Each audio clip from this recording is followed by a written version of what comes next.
कल का एक बार फिर से डिस्कशन कर देंगे लास्ट में।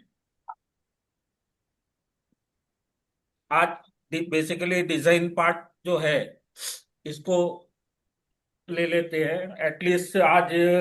तुम्हारे को फोन कर रहे थे यूएलएस मेरे को और करते। एसएलएस खत्म कर दिया जाए। ठीक है। अभी लोड और लोड कॉम्बिनेशन ये हम लोगों ने लास्ट टाइम में डिस्कस कर लिया था। इसको फिर से डिस्कस करना है कुछ। सर कल अगर जो मिस हो गया मतलब कि जो वीडियो है ना उसको एक बार और दोबारा थोड़ा सा करने से सही रहेगा मेरे हिसाब कौन से सा? कंटिन्यूटी में। कल जो नहीं हो पाया, मैं तो आज का वीडियो देखा नहीं। नहीं नहीं, कल का कल जो जो वीडियो है ना that is basically how we are going to find the this XU/D, उसको ट्रांसफॉर्म सेक्शन में that can be discuss later on also. और वो भी दूसरे अभी बीम डिजाइन में भी वही आएगा, सेम चीज वहां आएगा। इसको हम आज डिजाइन पार्ट ले लेते हैं, कल या परसों उसको ले लेंगे। ठीक है सर। ठीक है। ये लोड हाँ सर। कॉम्बिनेशन में अभी कुछ कंफ्यूजन?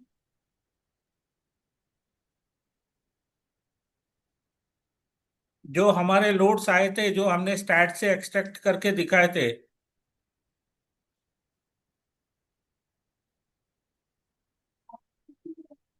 दिवाकर। सर एक बार जल्दी जल्दी ब्रीफ कर दीजिए ना, तब सर तक वो ये भी वाला आ जाएंगे। हैं? कल दिखाया था ये वाला। नहीं नहीं, कल ये नहीं दिखाए थे। कल तो ये ये वाला शीट का डिस्कशन हुआ था, ये इक्विवेलेंट स्ट्रेस ब्लॉक। हम्म। लोड हमने डेड लोड और ये सब स्टैट से निकाल के आपको दिखाया था। हाँ सर। अभी ये फैक्टर ऑफ सेफ्टी जो है ये हमें IRC 6 से लेना है। ठीक है सर। टेबल जो सेकंड वाला टेबल है, बेसिक कॉम्बिनेशन में हमको नहीं लेना है। हम्म। बेसिक स्टार्टिंग के जो कॉम्बिनेशन है वो स्टेबिलिटी चेक के लिए है। हम्म। वेरिफिकेशन और टेबल B1 हमें नहीं लेना है अभी, क्योंकि हम इक्विलिब्रियम नहीं चेक कर रहे हैं। हमें टेबल B2 से ही सारे अपने फैक्टर ऑफ सेफ्टी उठाने हैं। ये फैक्टर ऑफ सेफ्टी हम लोग यहाँ पे लगा के इसका सम प्रोडक्ट करके फाइनल हमारे मूवमेंट्स, डिजाइन मूवमेंट्स ये आ रहे हैं ठीक फॉर है सर। यूएलएस केस। हम्म। और हम लोग इसको चेक कहाँ कर रहे हैं? चेक कर रहे हैं कैंटिलीवर पोर्शन पे, हम्म। इंटरमीडिएट सपोर्ट पे, इंटरमीडिएट स्पैन पे। तीन जगह हम्म। हम इसको चेक करेंगे। और तीनों ठीक है जगह के सर। लोड फैक्टर्स तो एक ही होंगे, सिर्फ सम प्रोडक्ट होके जो फाइनल बेंडिंग मोमेंट आएगा वो अलग आएगा। ठीक है सर। और जो ये माइनस में आ रहा है दिस इज सैगिंग, एंड जो प्लस में आ रहा है दिस इज हॉगिंग। ओके। ठीक है। हम्म।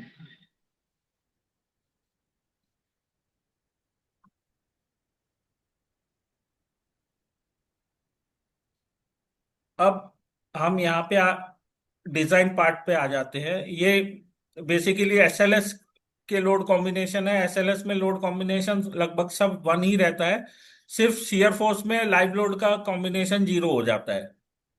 ठीक है सर।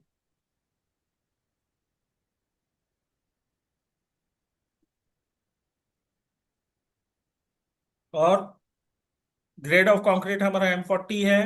ग्रेड ऑफ रेनफोर्समेंट हमारा FE 500 है। इसको चाहो तो मतलब अब हम लोग पुराना FE 500 ही पकड़ के करते थे, अब तो FE 550D आ गया, तो आप इसको हम्म। FE 550 भी कर सकते हो। ठीक है सर। और मैक्सिमम। सर ये ज्वाइन नहीं कर पा रहे, जो राजेंद्र जी हैं वो ज्वाइन नहीं कर, उनको कुछ मैसेज भेजे हैं सर थोड़ा अच्छा, सा। मैं एडमिट करता हूँ।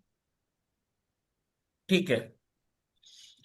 FYWD is 0.5 FYK grade of steel, तो ये हो जाएगा 400। क्लियर कवर स्लैब को 45 mm दिया है। मॉडुलस ऑफ इलास्टिसिटी स्टील का again 200,000। For short term loading ECM is 3300। For long term loading, ये बहुत इंपॉर्टेंट चीज है। For long term loading ECM dash clause 6.4.2.5, अगर इसमें हम देखेंगे तो ये लॉन्ग टर्म लोडिंग की बात करता है। 6.2.4.5, वह ये क्यों नहीं फाइंड कर रहा? ओके, हम लोग ऐसे ही 6,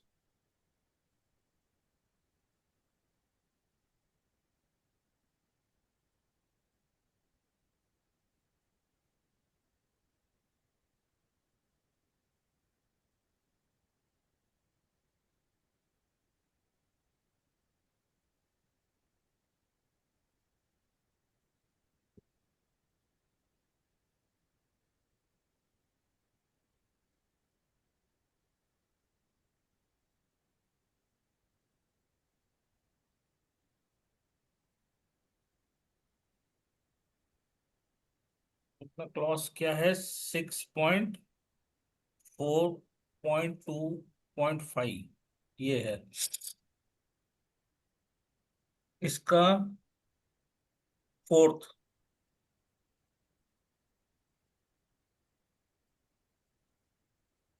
फोर्थ का third. In general the effects of long term loading due to creep, ये लॉन्ग टर्म लोडिंग जो आती है वो क्रीप से आती है। ठीक है sir. Shall be obtained separately and added to those obtained from short term analysis. As a simplification for the overall analysis of the structure, not local analysis, the value of ECM can be modified by a factor of 1 plus 1 plus phi, accounting for long-term creep effect, where phi is the creep coefficient defined in equation 6.9 and table 6.9. अब table 6.9 में देख लें, ये F C के corresponding 6.9 ये है।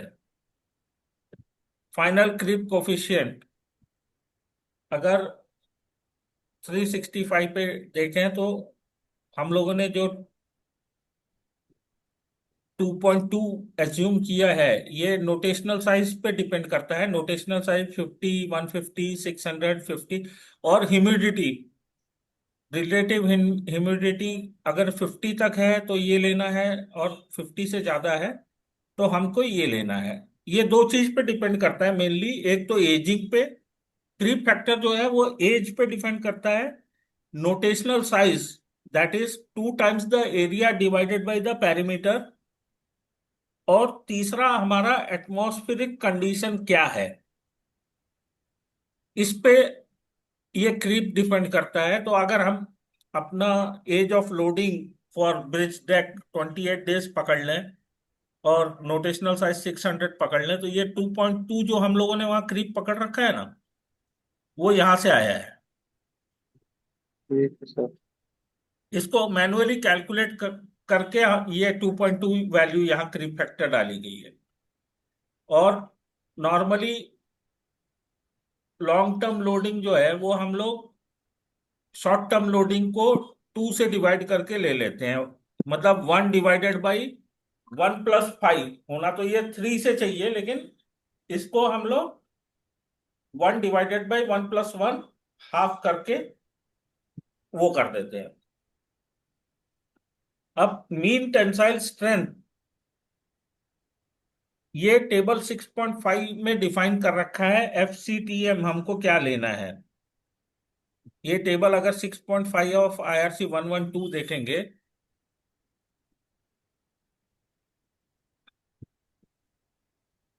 यहाँ पे यहाँ पे अगर आप देखेंगे तो बहुत clearly her grade of concrete के लिए FCTM डिफाइन किया हुआ है। तो हमारे ग्रेड के लिए ये M40 के लिए 3.0 है। ठीक है। FCD इज कुछ नहीं है, 0.447 FCK, ये फॉर्मूला भी IRC 112 में ही दिया हुआ है।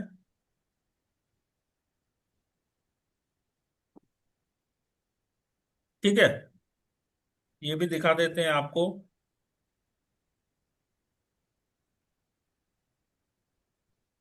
ये मेरे हिसाब से एनेक्सर 2 में दिया हुआ है, 0.447।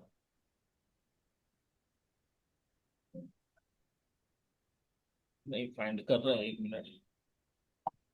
पेज 211।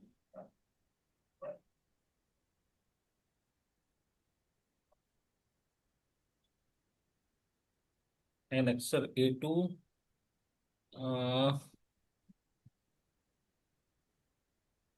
एनेक्सर A2 में नहीं दिया है, ये कहीं और ही दिया हुआ है।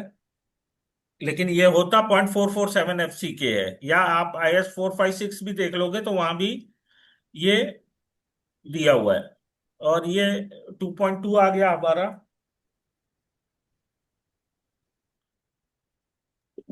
एप्सलन्स UK, UD और एप्सलन्स CU2, ये कल के उसमें भी डिस्कशन हुए थे, याद है हाँ सर। दिवाकर? हाँ सर, याद है।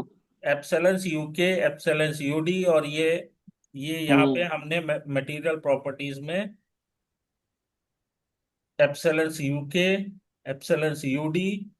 एप्सलन्स UD basically 0.9%, 0.9 of epsilons UK होता जी। है। और एप्सलन्स CU2, ये 0.002 यहाँ हम लोगों ने निकाला था।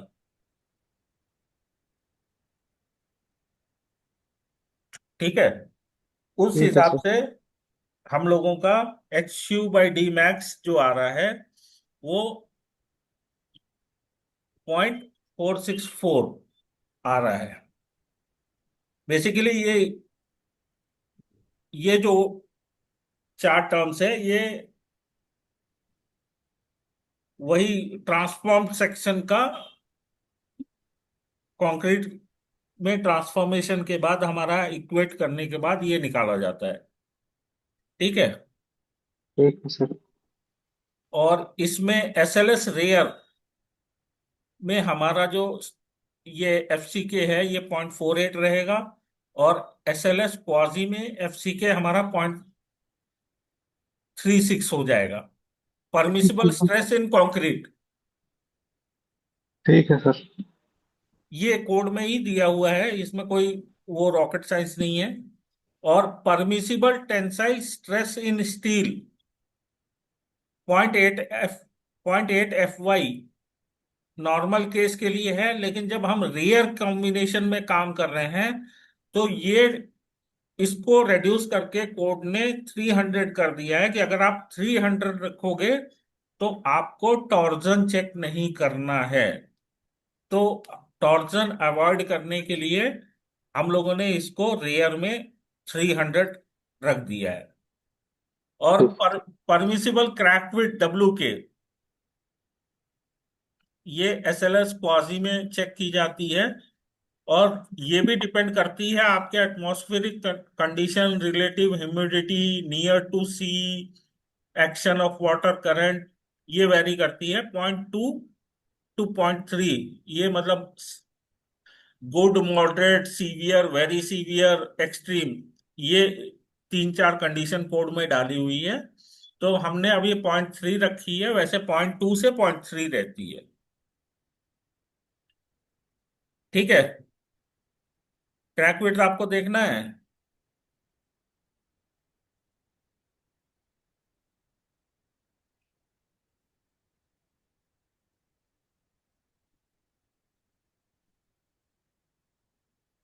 लिमिटिंग क्रैक विड्थ ये दिखा है ना? Hmm. Moderate, severe, very severe, extreme, quasi permanent load combination, या फॉर प्री स्ट्रेस मेंबर हम फ्रीक्वेंट लोड कॉम्बिनेशन में भी इसको चेक करते हैं। For reinforce and pre stress member with unbonded tendon, जिसमें कि हम टेंडन्स नहीं यूज कर रहे हैं, तो हमारा कंडीशन ये है क्वाजी परमानेंट लोड कॉम्बिनेशन में। मॉडरेट है तो 0.3, सीवियर है तो 0.3, वेरी सीवियर है तो भी 0.3, और एक्सट्रीम है तो 0.2। ठीक है। ठीक है। ठीक। अब हम लोग आगे चलते हैं। अभी हमारे पास मूवमेंट्स आ गए सारे। अब हमने यहाँ पे एक एएसटी एज्यूम कर लिया कि हम हमारा रेनफोर्समेंट 12 mm बार एट 100 स्पेसिंग टॉप में देंगे, और 10 mm बार एट 100 स्पेसिंग बॉटम में देंगे, क्योंकि हमारी सैगिंग की वैल्यू अगर आप देखोगे तो सैगिंग की वैल्यू बहुत कम आ रही है। और हॉग में भी अगर आप देखोगे तो कांटिलीवर पोर्शन को छोड़ के बाकी सब जगह हमारी हॉगिंग की वैल्यू जो है वो मतलब नॉर्मल हॉगिंग से एटलीस्ट 2.5 टाइम्स आ रही है। और सैगिंग हमारी लगभग जितना हॉग हो रहा है उतना ही सैग आ रहा है लगभग। ठीक है। ठीक। तो हम यहाँ पे सैगिंग के हॉगिंग के लिए 12 10 100 दे रहे हैं, और सैगिंग के लिए 10 100 दे रहे हैं। एरिया ऑफ स्टील कैलकुलेट करना है तो एरिया ऑफ स्टील आप कैलकुलेट कर सकते हैं pi multiplied by the diameter of the bar to the power whole square divided by 4 multiplied by 1000। 1000 multiply करना बहुत जरूरी है, क्योंकि हम पर मीटर विड्थ में कर रहे हैं, और इसमें भी डिवाइडेड बाई स्पेसिंग। ठीक है। ठीक है सर। ये आप देखेंगे तो pi multiplied by 12 B65 to the power pi by 4 हो D whole square multiplied by 1000 divided by D65। D65 is my spacing. ये कुछ नहीं है, D65 मेरी स्पेसिंग है। तो मेरा स्टील का एरिया mm² में आ गया।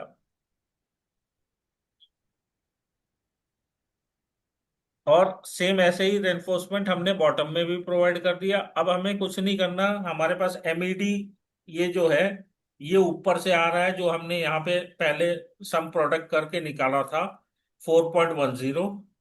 ये सेम यहाँ पे कॉपी हो रहा है, और ये 10.94। विड्थ हमारी 1000 mm है।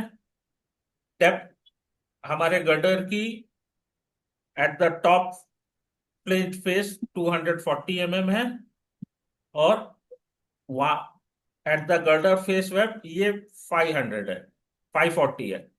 जो कि हमने अगर देखेंगे तो एनालिसिस में भी सेम चीज हमने पकड़ी हुई है।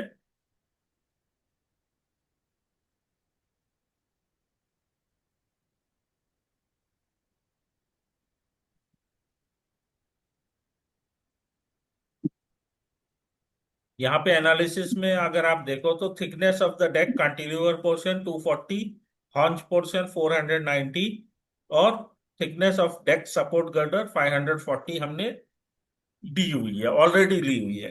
तो ये सारी वैल्यूज यहीं से उठ के यहाँ पे आ रही है। 240 540 240 540। और इंटरमीडिएट स्पैन में हमारा गर्डर 240, ये बीम डेक स्लैब 240 का है। ठीक है।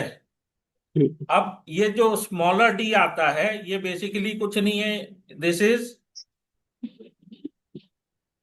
D minus cover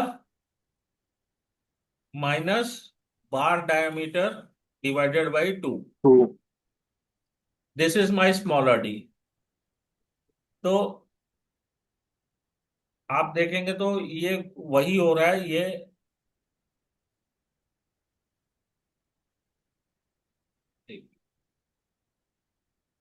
240 minus 12 divided by 2 minus ये cover 45 mm। This is my smaller D. ठीक है।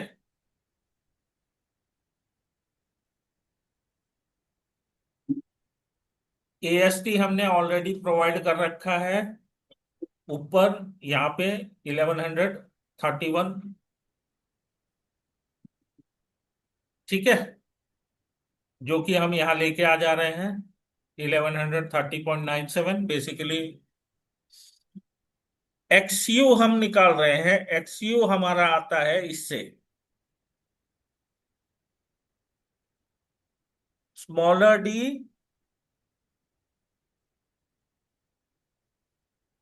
Multiplied by G61। ये जो एक्सयू मैक्स बाई डी निकाला हमने 464, 464 मल्टीप्लाइड बाई स्मॉलर डी हमारा एक्सयू है। ये क्लियर है कि नहीं हाँ सर। स्नेह वल्लभ? हाँ हाँ सर, अभी के लिए तो क्लियर है। इसको एक दो बार देखना पड़ेगा। अब ये जो हम निकाल रहे हैं एक्सयू, ये तो एक्सयू मैक्स निकाल दिया। नाउ एक्सयू निकाल रहे हैं, this is 0.87 FY multiplied by area of steel divided by 0.362 FCK B. वो तो सेम ही फॉर्मूला है, C इजिकल टू टी वाला हाँ सर। है। हाँ सर, एक स्टील का है ऊपर नीचे वाला। मतलब T जो है, T is equal to 0.87 FY AST, और C जो होता है वो हमारा होता है zero zero point three one two three six 362 FCK B into XU. Hmm. तो एक्सयू निकालने के लिए ये डिवाइड में आ गया यहाँ पे। कंप्रेशन इजिकल टू टेंशन हम यहाँ कर रहे हैं। ये आईएस, ये फॉर्मूला बेसिकली अगर आप देखोगे तो 112 में नहीं है, IS 4562,000। IS 456 में ये फॉर्मूला दिया हुआ है। आपको IS 456 में G 1.1 में मिलेगा। IS 456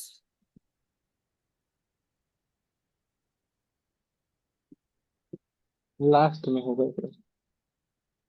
कंट्रोल F, G,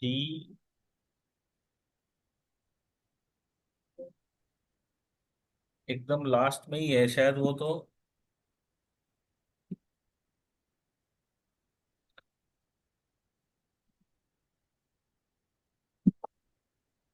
नीचे था सर, नीचे था। नहीं नहीं, नीचे नहीं है, ये तो शेयर है। अच्छा, सी। ये तो शेयर है। ठीक है, बट मतलब हाँ बेसिकली सर, ये फार्मूला IS 456 में है, IRC 112 में नहीं है। सिंगली रेनफोर्स बीम डिजाइन करने के लिए सर ये यूज करते हैं। हाँ। न्यूट्रल एक्सिस यहाँ से निकालते हैं, लिंटिंग से कम होना चाहिए ये। तो ये IS 456 से फॉर्मूला है 0.87 FY AST 0.362 FCK बी एक्सयू निकालने के लिए। अब यहां पे हम सेक्शन को चेक कर रहे हैं। अब हमारा सेक्शन है अनक्रैक्ड और अंडर एनफोर्समेंट।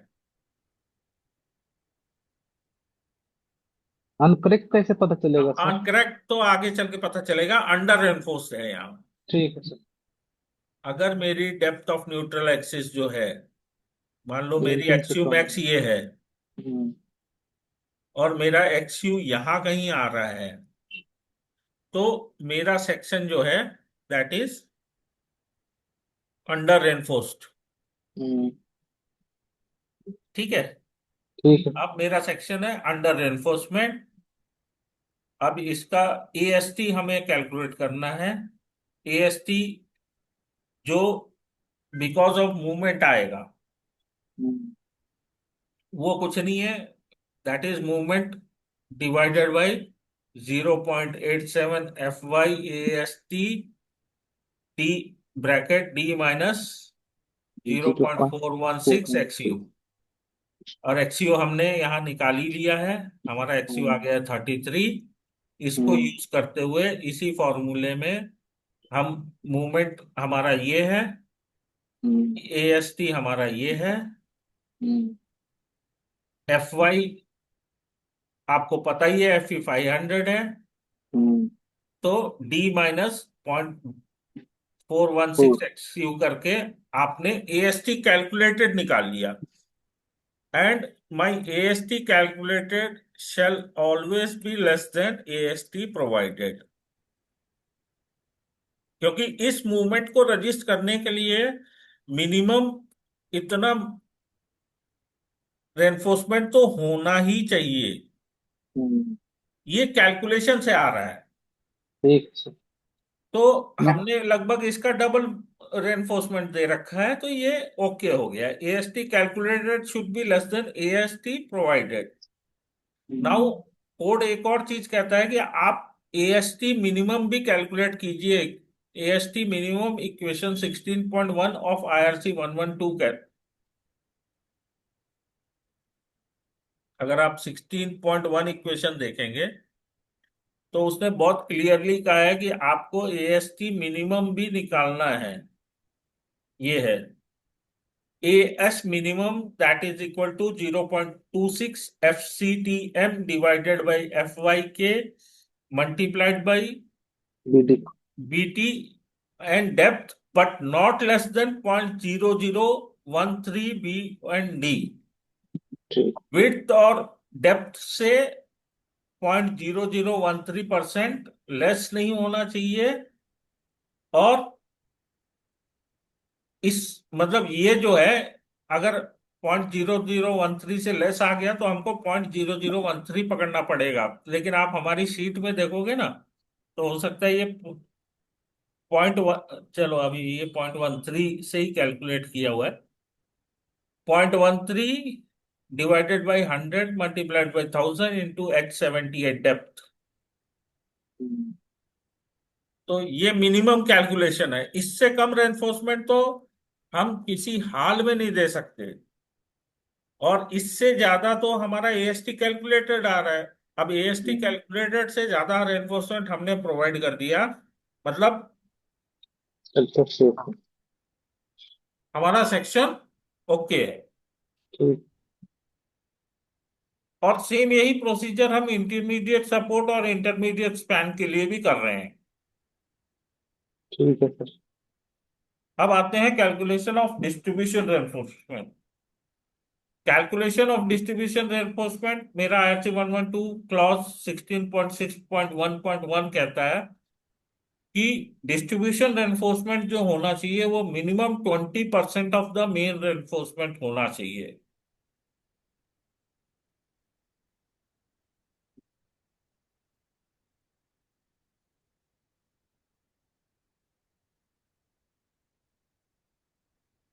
क्यों नहीं फाइंड कर रहा? सर डिस्ट्रीब्यूशन में क्यों देते हैं reinforcement basically? Distribution reinforcement basically दिया जाता है जो क्रीप टेम्परेचर और ये सब की वजह से क्रैक आते हैं ना सरफेस के, अच्छा अच्छा अच्छा। उसको कैटर करने के लिए दिया जाता है।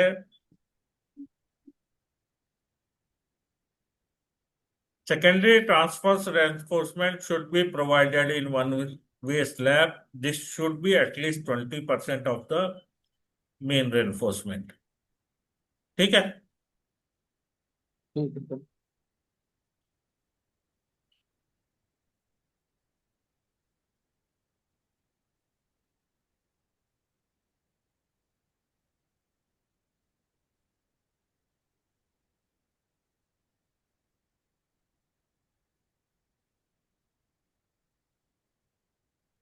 ठीक है। ठीक है और सर। ये क्लॉज हर एक जगह अप्लाई होता है, चाहे वो कॉलम हो, कुछ भी हो। Minimum 20% of the main reinforcement आपको, या बॉक्स कन्वर्ट हो, डिस्ट्रीब्यूशन रेनफोर्समेंट जो आती है, या ओपन फाउंडेशन हो, वहां पे आपको 20% of the main reinforcement distribution reinforcement provide करना चाहिए। क्योंकि ये जो टेम्परेचर और सेकेंडरी इफेक्ट्स जो होते हैं ना, बेसिकली हम्म, उनके लिए प्रोवाइड की जाती है। ठीक है सर। ठीक है। ठीक। एंड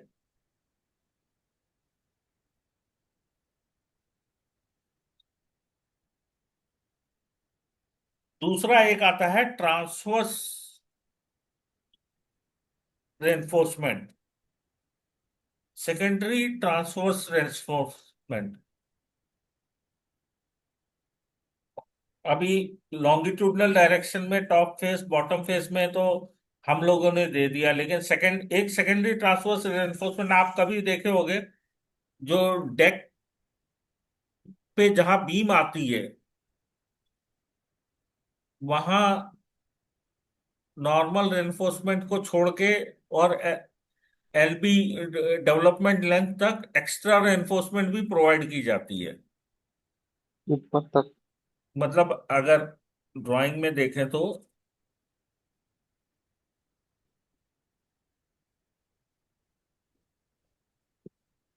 जैसे ये हमारा गर्डर हो गया, ठीक है, ठीक है। ये हमारे गर्डर कुछ ऐसा आएगा, हम्म। इसके ऊपर हमारा डेक आ रहा है, हम्म। ये डेक आ रहा है। अभी हमने यहाँ तो रेनफोर्समेंट दे दी, ट्रांसवर्स रेनफोर्समेंट भी दे दी, हम्म। यहाँ भी रेनफोर्समेंट दे दी, और हम्म। ट्रांसवर्स रेनफोर्समेंट यहाँ भी दे दी। हम्म। अब ट्रांसवर्स रेनफोर्समेंट बेसिकली ऊपर आएगा। अब इसके बाद में अगर आप देखो तो डेक के गर्डर से यहाँ पे और यहाँ पे एक एक्स्ट्रा रेनफोर्समेंट L/4 तक रहती है। L/4 बोलेंगे तो ये जो स्पैन है, हम्म। इसका L/4 तक एक्स्ट्रा डिस्ट्रीब्यूशन रेनफोर्समेंट दी जाती है। इसी को हम सेकेंडरी ट्रांसवर्स रेनफोर्समेंट कहते हैं, जो कि हमारा यहाँ पे 10/250 पे डिफाइन किया गया है।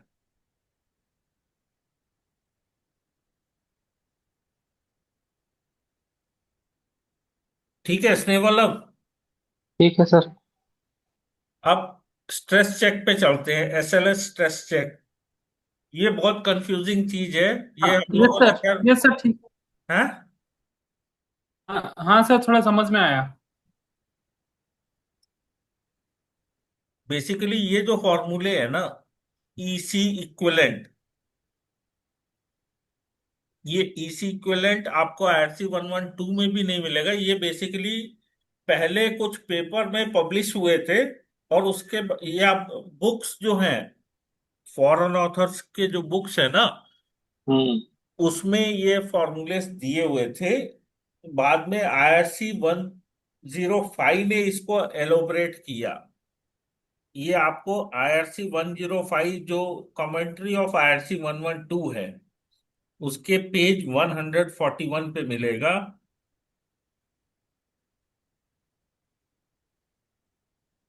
पेज 141।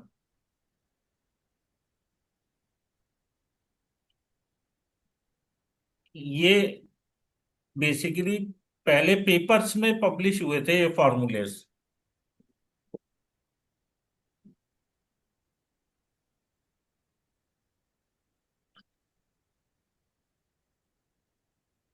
ये अगर आप ये देखेंगे तो ये EC effective is movement at quasi permanent plus movement ST। ये मूवमेंट ST जो है ना, ये निकलता है as quasi permanent rare minus quasi movement ST जो है, this is quasi permanent minus movement, ये movement rare minus movement quasi permanent. तो बहुत लोग इस MST में भी कंफ्यूज रहते हैं कि ये MST आया कहाँ से। MST is M rear minus M quasi permanent, जो हमने निकाला, और 1+5 × मूवमेंट ऑफ क्वाजी परमानेंट। ये फॉर्मूला IRC 105 में दिया हुआ है। ये फार्मूला आपको और कहीं नहीं मिलेगा। ये मतलब इंटरनेशनल पेपर्स में आपको मिलेगा, बट IRC में 105 में इसको बाद में एलोबरेट किया है। और दूसरा फॉर्मूला जो है, for calculation of depth of neutral axis, ये आप देखिए, ये IRC 105 में depth of concrete in compression from the DC ASES √2 A S E S to B A E E S multiplied by depth multiplied by B multiplied by E C effective. अब बढ़िया confusion जो आएगा ना, अब यहां से आएगा आप लोगों को। अभी हम लोगों ने जो फॉर्मूला यूज किया है वो that is minus M into A S under root M square star A S square plus 2 ms B into D. B into D तो यहां भी कहता है ये divided by B. Snehavallabh, hello स्नेहवल्लभ,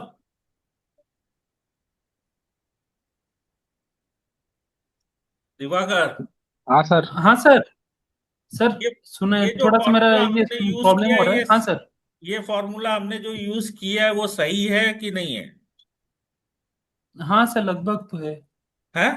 कैसे लगता है यार, इधर हम एम एम ए एस कर रहे हैं, वो उधर minus A S E S कर रहा है।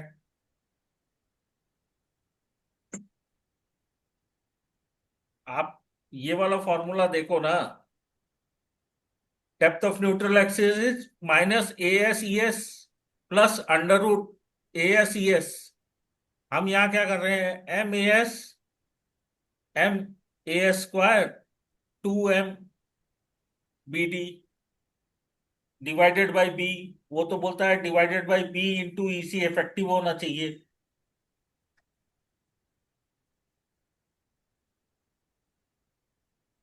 हम्म।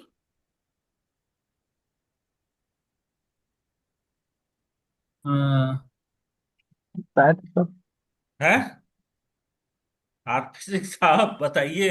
सर सिंप्लीफाई करके शायद। सर एक। मेरा आवाज आपको नहीं जा रहा है। हाँ बताइए। मैं सर ये कर डिस्ट्रीब्यूशन बार जब बता रहे थे तो सर जो शियर फोर्सेस डेवलप होते हैं हाँ। तो डिस्ट्रीब्यूशन बार्स तो उसके लिए भी रहता है ना। नहीं नहीं, डिस्ट्रीब्यूशन बार उसके लिए नहीं रहता है। Distribution bar only to take the secondary effect. Shear force अगर बहुत ज्यादा डेवलप हो रहा है उसके लिए रिंग हम प्रोवाइड करते हैं, जो नहीं सर, आप। जैसे जैसे नहीं, अभी आज। उस पे भी आएंगे, शियर फोर्स पे भी आएंगे, इसी में लास्ट में भी है, हम्म। उस पे भी आएंगे। मैं कहीं लिखा देखा हूँ शियर इन्फोर्समेंट उसको लिखता है। नहीं नहीं, शियर एनफोर्समेंट नहीं लिखता है, शियर एनफोर्समेंट अलग है, हम उस पे भी आएंगे लास्ट में। और अभी जो आप बोले सर एक्स्ट्रा बार, जो क्योंकि मेरी आवाज उसमें नहीं जा रही थी, जो हम्म। अभी उसका क्या नाम दिए थे। सेकेंडरी ट्रांसवर्स हाँ, इन्फोर्समेंट। हाँ। ये मैं कई जगह देखता हूँ आजकल नहीं दे रहा है ईपीसी में। देखिए, ऐसा बहुत जरूरी होता नहीं है कि आप सेकेंडरी ट्रांसफोर्स रिइंफोर्समेंट डालिए, लेकिन अगर आपको सेफ डिजाइन करनी है हाँ। तो आप बीम के ऊपर जहां भी आपके कंक्रीट जॉइंट्स आते हैं, नॉर्मली वहां सेकेंडरी ट्रांसफोर्स रिइंफोर्समेंट डाल मतलब दीजिए। सीधा सपोर्ट पे सर, जहां हाँ, हमारा स्लैब को at bottom support support. Supports only आप वहां डाल दीजिए, ताकि कोई भी जो क्रैक्स और ये सब को कैटर करने के लिए वो हम्म। एक एक्स्ट्रा, मतलब सेफ्टी मेजर है। हम्म।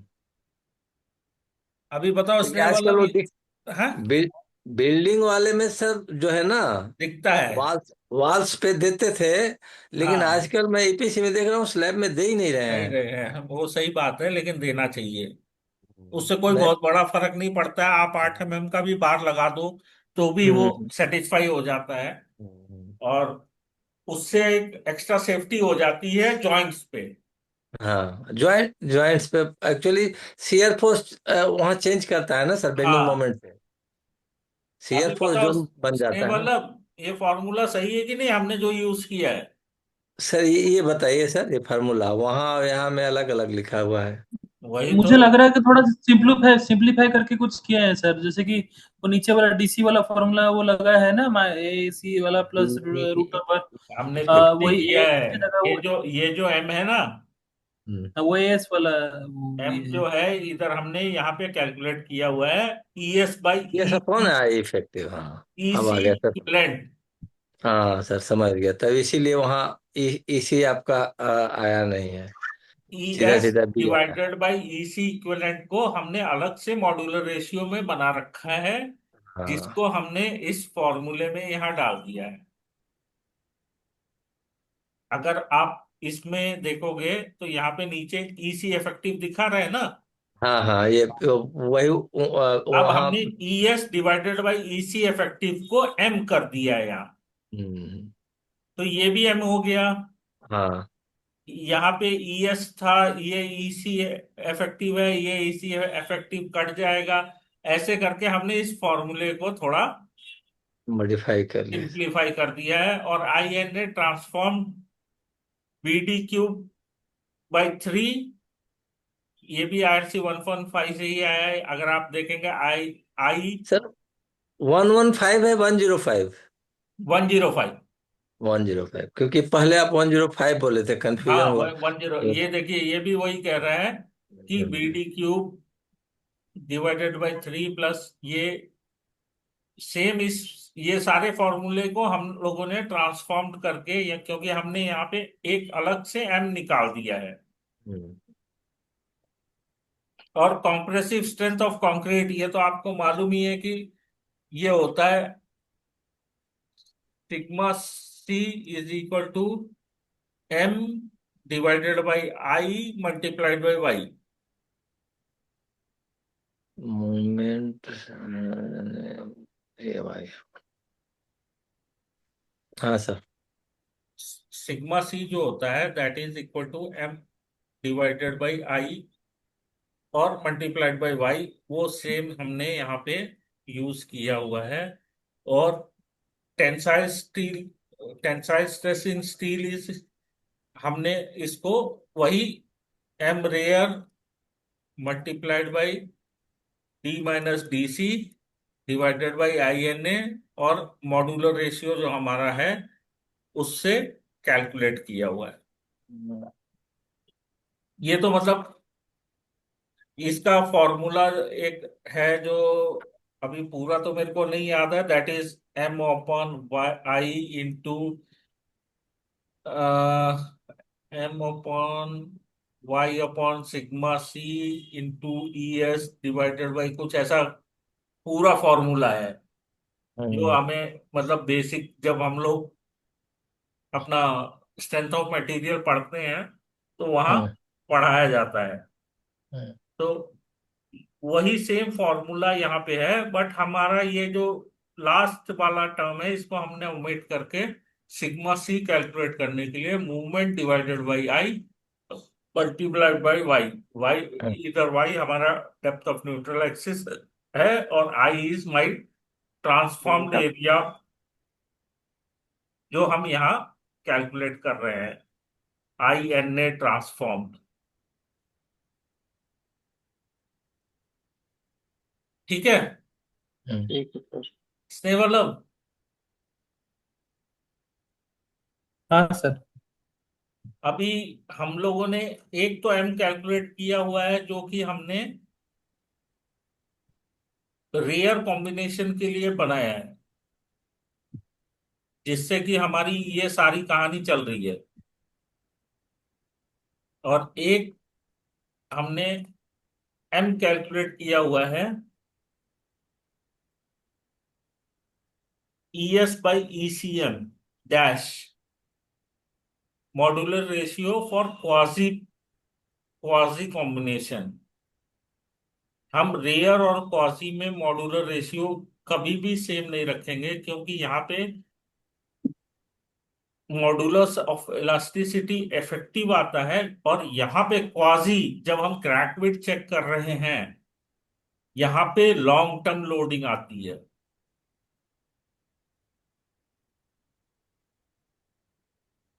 ठीक है,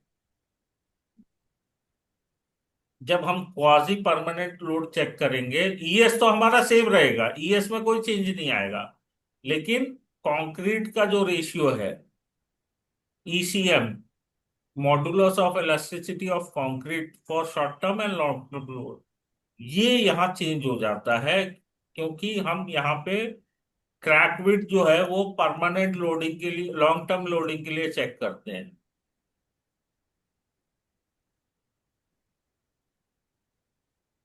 ये ठीक है कि नहीं हम्म। स्नेह वल्लभ? हाँ सर। ये समझ में आ रहा है? हाँ हाँ आ रहा है, आ रहा है, थोड़ा तो आ रहा है।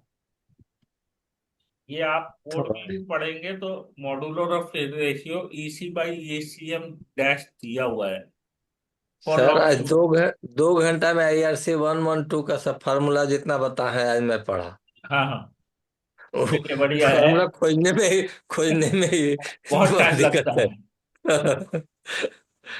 है।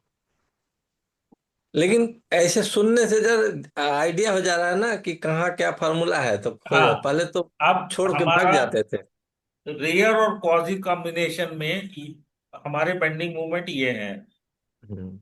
अगर यहाँ देखें तो रेयर और क्वाजी यहाँ हमने कैलकुलेट कर रखे हैं। तो रेयर और क्वाजी में मेरे bending moment, design bending moment ये आ रहे हैं 2.86, 1.25।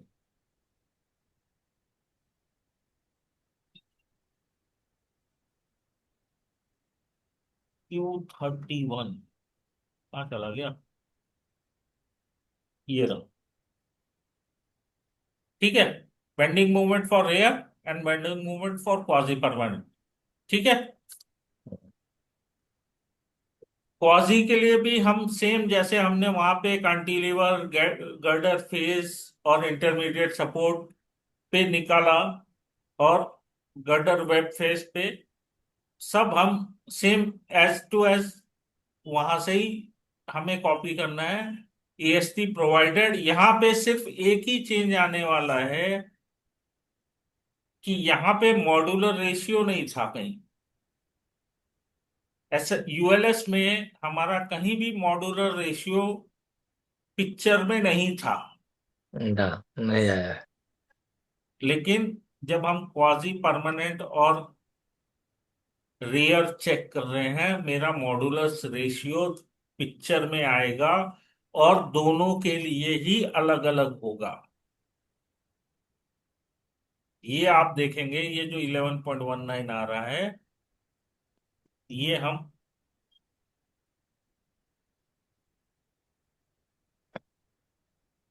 यहां से 200,000 डिवाइडेड बाई 3300 कर रहे हैं, और जब हम यहाँ का मॉड्यूलर रेशियो चेक कर रहे हैं क्वाजी परमानेंट में, तो 200,000 डिवाइडेड बाई ईसीएम डैश कर रहे हैं। सही है। हम्म, हम्म। ये समझ में आ रहा है?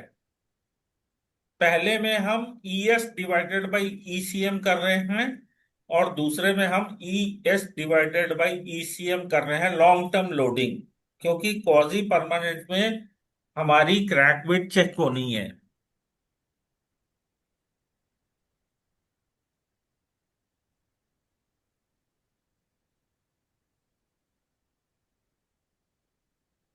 स्नेह वल्लभ, हाँ सर।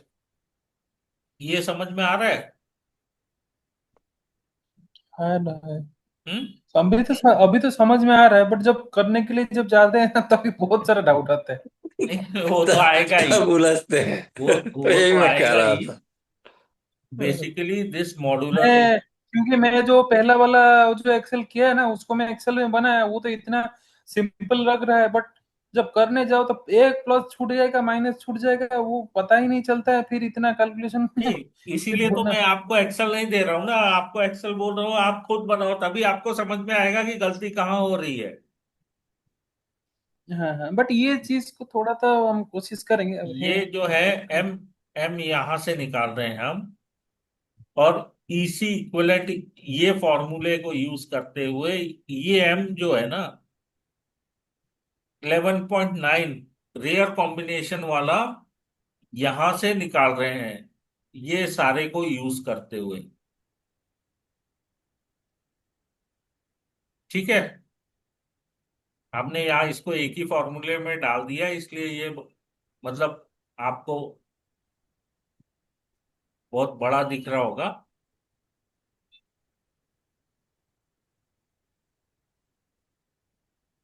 ये देखो, T52 divided by this this minus this करके, क्योंकि ये फॉर्मूला जो है, ये वाला फॉर्मूला ECQ और MST, इसमें MST है, MST is MS rear minus MSQP, और modular ratio is ES divided by this. तो इस पूरे फॉर्मूले को हमने एक में डाल रखा है, और जबकि क्वाजी परमानेंट का फॉर्मूला बहुत सिंपल है, modulus of elasticity divided by long term loading. ये दो फॉर्मूले लगे हुए हैं। तो हमेशा आपका जो मॉडुलस ऑफ रेयर कॉम्बिनेशन है वो क्वाजी परमानेंट से कम आएगा, ये एक चेक है।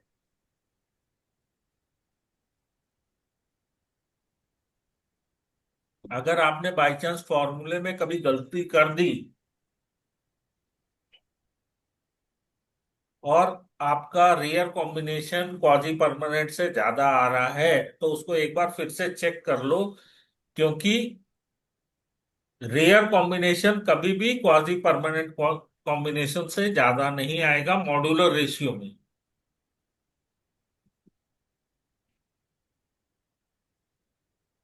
ये क्लियर है? हाँ सर। नाउ मेरा डेप्थ ऑफ न्यूट्रल एक्सिस, मेरा डेप्थ ऑफ न्यूट्रल एक्सिस मेरे इस फॉर्मूले से आ रहा है, MAS under root M square AS square plus 2MAS BD divided by B। Same formula यहाँ लगा हुआ है, अगर आप देखना चाहो तो ये देख लो।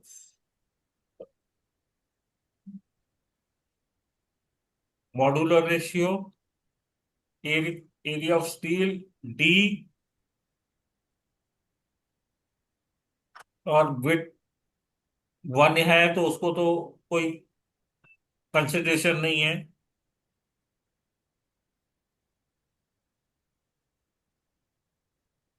सेम वही, यही फॉर्मूला हमने depth of neutral axis compute करने में लगा हुआ है दोनों में। अगर आप देखोगे दोनों में सेम है, because modular ratios are different, इसलिए depth of neutral axis different I है। और INA ट्रांसफॉर्म, ये 1 2 3 4 में 5 INA जो है, यहां हम निकाल रहे हैं BD³ divided by 3 MES D minus DC। Depth of neutral axis हमने यहां निकाल ली, D हमारे पास यहां है, BD³, और ये दोनों के लिए सेम आएगा, क्योंकि it is not dependent upon the modular ratio.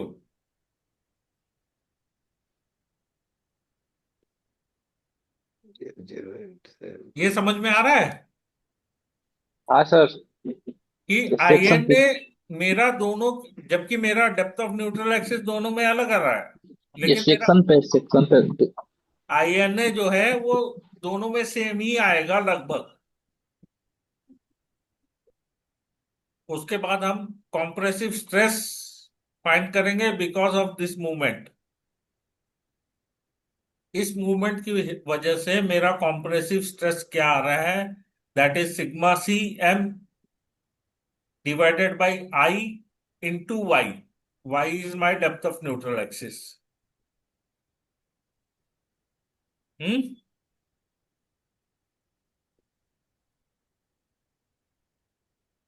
ठीक है,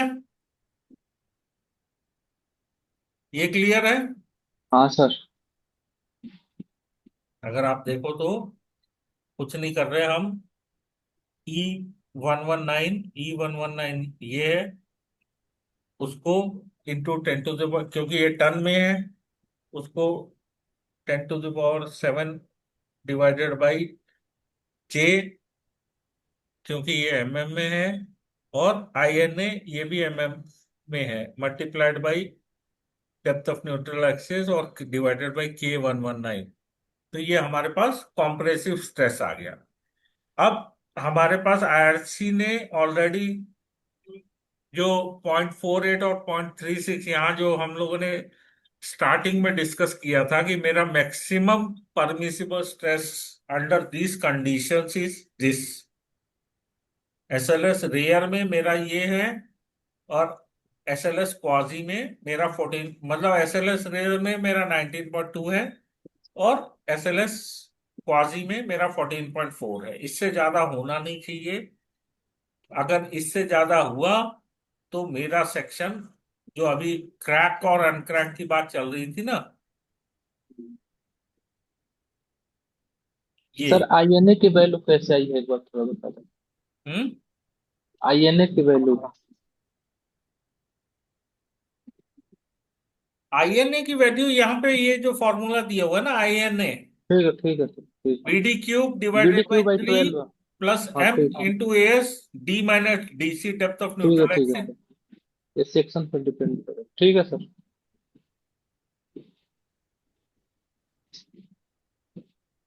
ठीक है।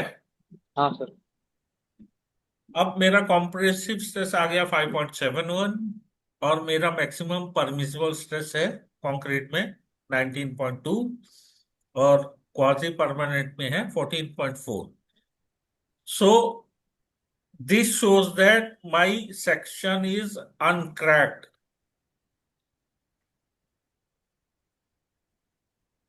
ठीक है। अगर मेरा ये 19.2 या 14.4 से ज्यादा आ गया होता तो मेरा सेक्शन क्रैक सेक्शन हो जाता।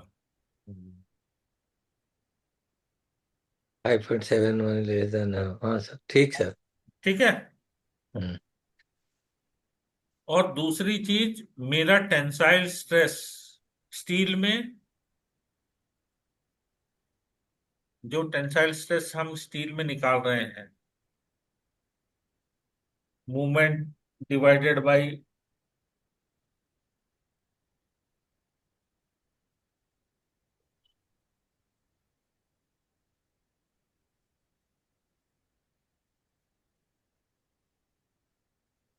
मॉड्यूलर रेशियो, ये जो फॉर्मूला यहाँ दिया हुआ है, tensile stress in steel, movement multiplied by M rare D minus D C divided by I N A, ये मेरा 300 से कम होना चाहिए। इन एनी केस अगर मेरे को टॉर्सन के लिए डिजाइन नहीं करना है, ये आईआरसी 112 में बहुत क्लियरली लिखा हुआ है। अगर आप ये देखेंगे तो ना, ये बहुत क्लियरली लिखा हुआ है कि अगर आपको टॉर्सन के लिए डिजाइन नहीं करना है, for reinforcement concrete structures where stress in the tensile reinforcement is less than 300 under rare combination of SLS as against specified in clause number 12.2.2. Fatigue, however, verification is not necessary for the following. ठीक है। ठीक है sir. Fatigue के लिए हमको ये check नहीं करना है अगर मेरा रेयर कॉम्बिनेशन में मैंने स्टील की वैल्यू स्ट्रेन की 300 MPa में रख दी है। स्ट्रेस इन टेंसाइल रेनफोर्समेंट अगर मेरा 300 MPa से कम है तो मुझे फटीग के लिए उसे चेक नहीं करना है। ठीक है। हम्म, तो हम लोग नॉर्मली फटीग चेक अवॉइड करने के लिए इसको 300 कर देते हैं। तो हमारी सारी वैल्यूज अगर आप देखेंगे तो 300 से कम में ही आ रही हैं। और दूसरा एक सबसे बड़ा चेक है यूटिलिटी रेशियो। मेरा जो टेंसाइल स्ट्रेस और मैक्सिमम स्ट्रेस जो है, इसका जो ये यूटिलिटी रेशियो यहाँ आप 0.49 देख रहे हैं ना, ये कभी भी क्वाजी परमानेंट में ट्राई करो कि 0.6 से कम ही रहे।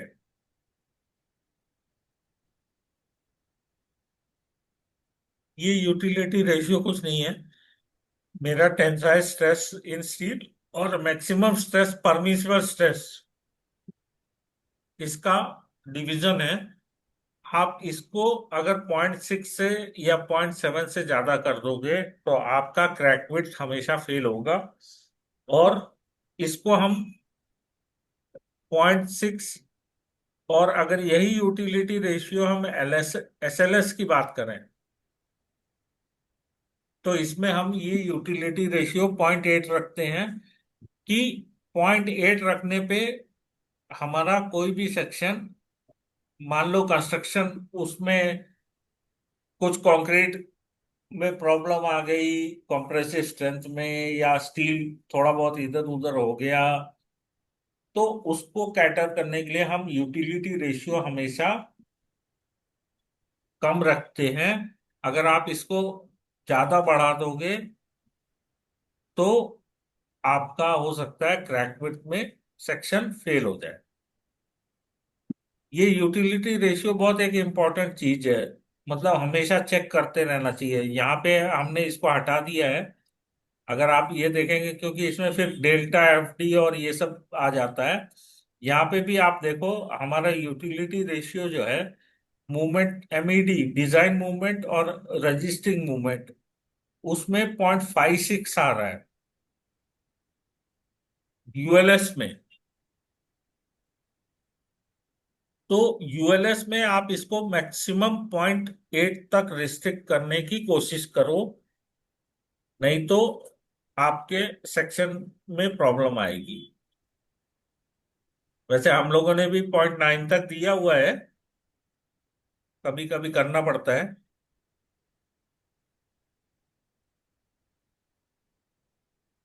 जब आपके डिजाइन फेल होने लगे तो फिर थोड़ा बहुत प्लस माइनस करना पड़ता है, तो हमने 0.9 तक दिया है, लेकिन 0.9 से ज्यादा यूटिलिटी रेशियो देना नहीं चाहिए। ठीक है। ठीक है सर। और मेन चीज है कि 0.9 आप यूएलएस में दे दो, लेकिन एसएलएस में ये रेशियो आप 0.6 के अंदर ही रखो।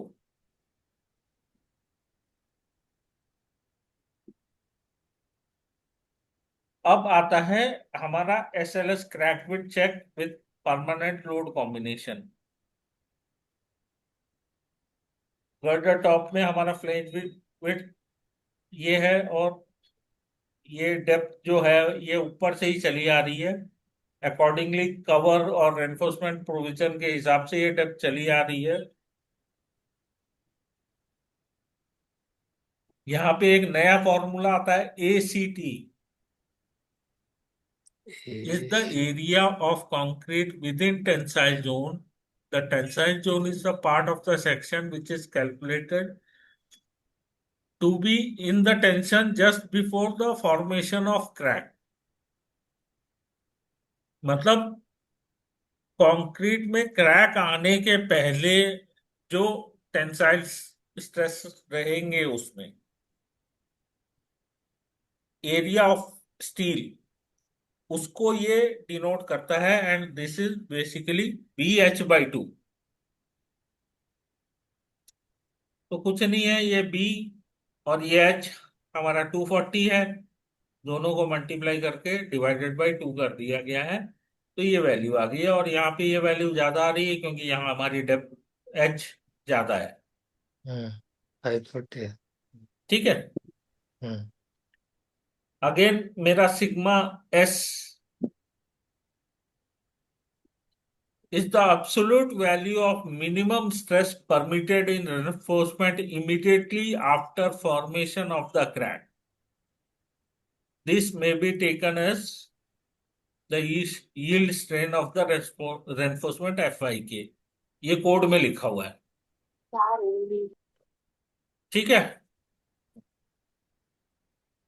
तो FYK हमारा 500 है, तो हमने FYK 500 यहाँ पे एज इट इज ले लिया। Now the value of k is the coefficient which allows the effect of non-uniform self-equilibration stresses, which leads to the reduction of resistant forces. ये बेसिकली इंटरपोलेट करके आता है यहां से। अगर आप देखेंगे तो इसको हमने इंटरपोलेशन किया है यहाँ पे। ये h/k की वैल्यू कोड में दी हुई है, और इसी h/k की वैल्यू को हमने इंटरपोलेट करके कहाँ दी हुई है, ये अभी हमने देखी थी, थोड़ी देर पहले ही देखी थी। हम्म, शायद क्रीप में देखी थी।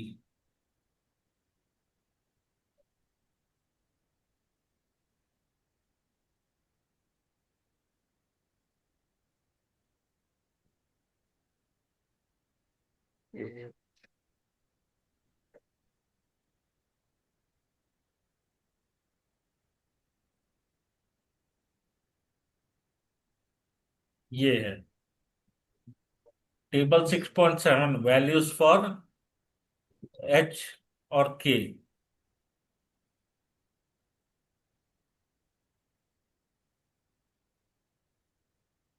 ठीक है। हम्म मिनट, ये HC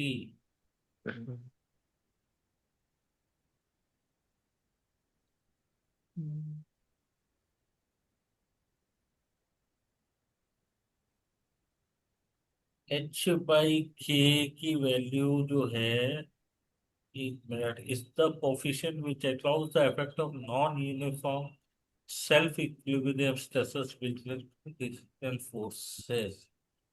की वैल्यू हमने निकालनी है, एक मिनट, इसमें से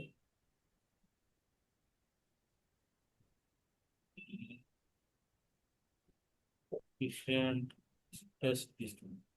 बेसिकली ये आप IRC 112 में ही है। ये डिपेंड करता है के की वैल्यू हाइट पे।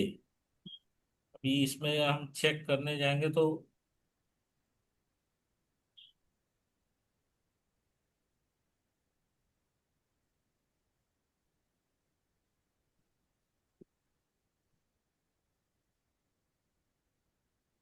चलो ये कल कल ये शो कर देंगे। ये टेबल IRC 112 में ही दिया हुआ है कि इस हाँ। हाइट के लिए आपको ये के की वैल्यू लेनी है।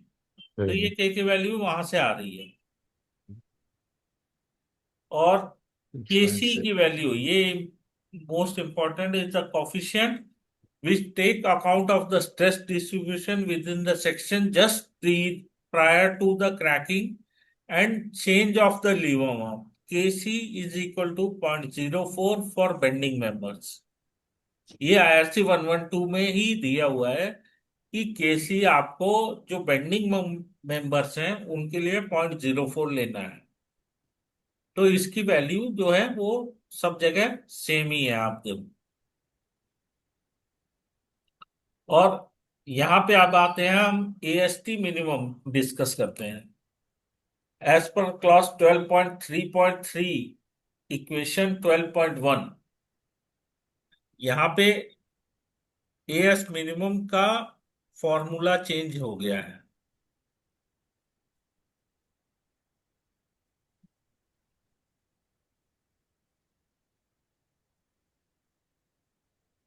ये देखिए यहाँ पे the minimum area of reinforcement may be calculated as follows in profile cross section.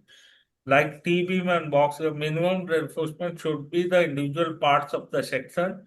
AS minimum is KC FCT effective multiplied by ACT is the area of concrete within the tensile zone. यहाँ पे as minimum, जो हमने as minimum ऊपर निकाला था कि 0.8F7 FYAST, यहाँ पे ये फॉर्मूला चेंज हो गया। तो ये KC के सिग्मा S और एसीटी पे डिपेंड करता है ये फॉर्मूला एएस मिनिमम का from checking of crack width. But हमारा एएस प्रोवाइड, अब यहाँ पे एएस मिनिमम कितना आ रहा है, 288 हमारा एएस प्रोवाइड कितना है, 1130। सो इससे ज्यादा ही है, तो ये ओके हो गया।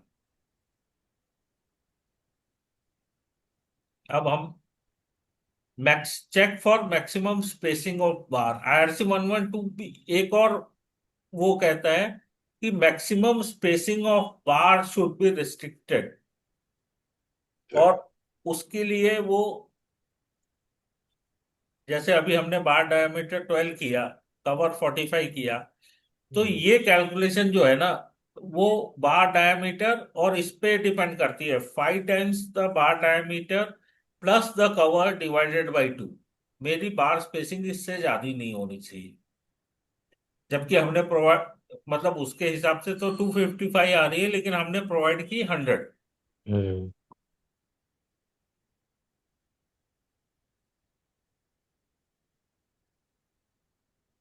तो ये कोड में एक और प्रोविजन है, ये कभी कभी फेल भी हो जाता है, ऐसा नहीं है हमेशा पास हो रहा हो, हम्म। ये कभी कभी फेल भी हो जाता है, because it depends upon your bar diameter and cover. और यहाँ पे हमने 100 प्रोवाइड की है, यहाँ 250 आ रही है, तो मेरी बार स्पेसिंग सही है क्वाजी परमानेंट लोड केस के लिए, हर एक पोजीशन पे। ठीक है। अब चेक ऑफ क्रैक विड्थ बच गया है, शेयर और पंचिंग शेयर, इसको हम लोग कल डिस्कस करेंगे। ठीक है, ठीक ठीक। ठीक है ठीक सर। है सर। क्योंकि एक ही दिन ज्यादा डिस्कस कर दो तो वो ओवरलोड भी हो जाता है। सर फॉर्मूला एक इधर चीज उधर हो है, जाता है। है। क्वाजी वाला चला जाता है उसमें, वो वाला आ जाता है इसमें। हाँ नहीं, ठीक है, मतलब थोड़ा क्या है कि नए नए लोगों को वो थोड़ा वो लगता है, बाकी ऐसा कुछ नहीं है, सिर्फ फॉर्मूलेज फॉलो करना है। मेन चीज क्या है ना, हमारे कोड में फॉर्मूलेज एक जगह डिफाइन नहीं कर रखे हैं। अगर यही फॉर्मूलेज एक जगह डिफाइन करते हैं ना कि ये प्रोसीजर है भैया, ये यूएलएस में है, ये एसएलएस में है, ये एसएलएस क्वाजी में है, ये एसएलएस परमानेंट में है, और ये स्टेप्स हैं, तो मतलब आदमी उसको आसानी से पकड़ सकता है। लेकिन हाँ। हमारे कोड में यही डिफाइन नहीं है कि ये यूएलएस है, ये एसएलएस में ये यूज करो। तो जो पीछे से लोग यूज करते हुए आ रहे हैं उसी पे काम हो रहा है। हम्म। सर और आप तो फील्ड फील्ड में रहते हैं, अपना कोड जो है कितना घुमाता है। मोर्स में लिख देगा कुछ, फिर वो रेफरेंस दे देगा वो कोड को, उसको पढ़िए तो वो कोड को लास्ट में हाथ में कुछ नहीं आएगा। वही कह रहे हैं कि हमारे कोड्स जो हैं वो बहुत, मतलब पता नहीं एक, क्या बनाया, कैसे बनाया लोग। तब भी आईआरसी 112 आने के बाद बहुत सिंप्लीफाई हो गया, नहीं तो एक्चुअली में आईआरसी 112 आने से बहुत सारा रेफरेंस खत्म कर दिया ना सर, पहले हाँ नहीं तो पहले, आईआरसी 18 21 और हाँ क्या क्या आईआरसी 1821 ये वो दुनियादारी। 65, अब है कि 78 6 और 112 से काम चल जा रहा है। हाँ पहले तो सर चलिए, हमको लगता है कि बहुत था। बाकी चीजें क्रैकविथ और ये सब कल डिस्कस होती है। ठीक है। Oh, okay sir. Okay sir, good night. Okay sir, okay, good night, good good night sir. Good night sir.